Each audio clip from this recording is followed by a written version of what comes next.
नाज़रीन, जब भी किसी मुल्क की मईशत डगमगाने लगती है, जब कोई भी मुल्क गुर्बत की लकीर से नीचे चला जाता है और जब किसी मुल्क का दिवालियापन करीब होता है, तो उस मुल्क को इस सूरत हाल में एक ही हल नज़र आता है और वो है बैरूनी कर्ज़ा। और जब भी बैरूनी कर्ज़ों की बात होती है तो लोगों के ज़हन में ख़ुद ब खुद IMF का नाम आता है। ख़ास तौर पर जब भी हमारे मुल्क की मुआशी हालत बदतर हो जाती है तो भी मुल्क के तुल अर्ज़ में IMF का चर्चा होता है।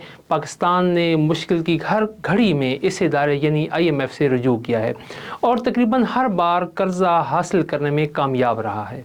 अगरचे IMF हर बार डूबते को तिनके का सहारा के मिस्ताक पाकिस्तान की मदद करता है, मगर मजमूई तौर पर पाकिस्तान का तजर्बा कोई ख़ास अच्छा नहीं रहा, क्योंकि इन भारी कर्ज़ों के बावजूद पाकिस्तान की मुआशी सूरत हाल दिन ब दिन अबतर होती जा रही है।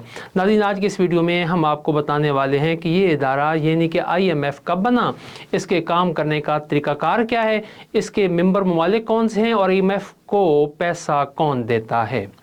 ये कहानी शुरू होती है 1929 से, जब एकदम सारी दुनिया की इकानमी कोलैप्स कर गई थी। अमेरिका, जो कि उस वक्त भी दुनिया की सबसे बड़ी मईशत रखता था, की मार्केट अचानक क्रैश कर गई। अमेरिकी स्टॉक मार्केट के क्रैश कर जाने से पूरी दुनिया की मार्केट क्रैश कर गई, क्योंकि उस वक्त आलमी मुआशी निज़ाम कुछ इस तरह का था कि दुनिया के तमाम ममालिक की स्टॉक मार्केट्स का इन्हसार अमेरिका या सुपर पावर की मार्केट पर था। इस आलमी क्रैश के बाद सारी दुनिया, ख़ुसूसन अमेरिका और यूरोप के हालात बहुत ज़्यादा काबिल रहम हो गए। कारोबार तबाह हो गए, बेरोज़गारी में 600% तक इजाफा हुआ, लोग भूख से तड़पने लगे। उस सूरत हाल को अंग्रेज़ी में ग्रेट डिप्रेशन भी कहा जाता है। ग्रेट डिप्रेशन के दौरान सारी दुनिया के मुआशी हालात बहुत ख़राब हुए थे, लेकिन जब आहिस्ता आहिस्ता हालात संभलने लगे तो लोगों ने सोचना शुरू किया कि इस आलमी निज़ाम की होते हुए हमेशा इस तरह के आलमी बहरान का ख़तरा मौजूद रहेगा। चुनांचे इस सोचो ख्याल के बाद फैसला हुआ कि एक ऐसा बैनुल अक़वामी इदारा हो जो इस सिलसिले में अपना किरदार अदा करे। इस फैसले के तहत 1944 में 44 ममालिक ने मिलकर IMF यानी इंटरनेशनल मॉनेटरी फ़ंड की बुनियाद रखी, लेकिन चंद महीनों बाद तकरीबन दुनिया के तमाम ममालिक इसमें शामिल हो गए थे। इस इदारे का किरदार इसकी बुनियाद से ही तय किया गया था। इब्तदाई तौर पर कहा गया था कि ये इदारा मुख्तलिफ ममालिक की करेंसी के तबादले के तरीक़ाकार की निगरानी करेगा। इसके साथ साथ ये इदारा आलमी तिजारत में आसानियाँ पैदा करेगा। इसके अलावा मेंबर ममालिक को मईशत के बारे में जामे और मुकम्मल मशवरे देना भी इसकी ज़िम्मेदारियों में शामिल था। और सबसे बढ़ के इसकी ज़िम्मेदारी थी कि अगर कोई मुल्क गुर्बत की दलदल में फंस जाए और उसकी मईशत कमज़ोर हो जाए तो ये इदारा इस मुल्क की मदद के लिए सामने आएगा और एक माकूल कर्जा फराहम करेगा। ये तमाम इक़दामात इसलिए थे कि दुनिया डोमिनो इफ़ेक्ट से बच जाए। डोमिनो इफ़ेक्ट की इस्तेलाह उस वक्त इस्तेमाल होती है जब मुख्तलिफ ममालिक की मईशतें एक दूसरे पर इन्हसार करें, लेकिन वक्त के गुजरने के साथ साथ IMF की दीगर तमाम ज़िम्मेदारियाँ ख़त्म हुई और इसका कमज़ोर ममालिक को कर्ज देना ही फ़कत इसका काम रह गया। नाज़रीन, अब मुख्तसरन बात करते हैं कि IMF के काम करने का तरीक़ाकार क्या है। जो ही एक मुल्क IMF से कर्ज लेने के लिए रजू करता है तो IMF अपना एक नुमाइंदा वफ्द इस मुतलका मुल्क में भेजता है। IMF का ये वफ्द इस मुल्क में जाने के बाद उसके माशी निज़ाम को स्टडी करता है, उसके अकाउंट्स और फाइनेंस सिस्टम का करीब से जायज़ा लेता है।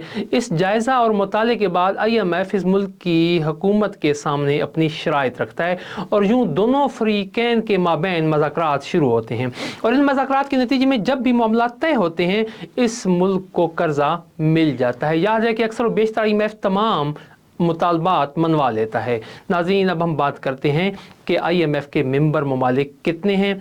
IMF की वेबसाइट के मुताबिक दुनिया के कुल 195 ममालिक में से 189 ममालिक इस इदारे की मेंबरशिप रखते हैं। दूसरी जानिब 6 ममालिक इसके मेंबर्स नहीं हैं। उनके नाम हैं Cuba, north Korea, Monaco, Taiwan, Vatican city और इस्तांबुल। जो ममालिक IMF में शामिल हैं वो तमाम इससे किसी भी वक्त कर्ज़े का तकाज़ा कर सकते हैं। अब आखिर में हम बात करेंगे कि IMF अपने मेंबर ममालिक को कर्जा देने के लिए रकम कहाँ से लाता है और किन शराइत पर यह रकम लाता है। नाज़रीन, IMF अपने मेंबर ममालिक से इन्वेस्टमेंट के तौर पर बड़ी बड़ी रकूम लेता है। दुनिया भर के अमीर ममालिक इस इदारे में इन्वेस्ट करने में दिलचस्पी लेते हैं और अपनी रकम जमा कराते हैं। IMF जिन ममालिक को कर्जे देता है बाद में इंटरेस्ट समेत ये रकम वापस करता है और इस रकम को ममालिक में तकसीम करता है जो इसके इन्वेस्टर्स हैं, और यकीनन ये सूद भी एक मुल्क को उसी हिसाब से मिलेगा जिस हिसाब से उसने सरमायाकारी की होगी। इस तरह ये इदारा अमीर ममालिक से रकम लेकर गरीब ममालिक को देता है और इस कर्जे से मिलने वाली सूद से थोड़ी सी कटौती करके इन ममालिक को वापस दे देता है जो पहले अपना पैसा यहाँ पे इन्वेस्ट कर चुके होते हैं। नाज़रीन, वाज़ेह है कि इन इन्वेस्टर ममालिक में अमेरिका का पहला नंबर है और ये IMF में सबसे ज़्यादा सरमायाकारी करने वाला मुल्क है। एक रिपोर्ट के मुताबिक IMF के बजट में अमेरिका का हिस्सा 1/4 है, इसलिए इस इदारे में एक तरह से अमेरिका की इजारादारी भी कायम है। IMF वही करता है जो अमेरिका कहता है। नाज़रीन, अब तक के लिए इतना ही। अब हमें दीजिए इजाज़त। अल्लाह हाफिज़।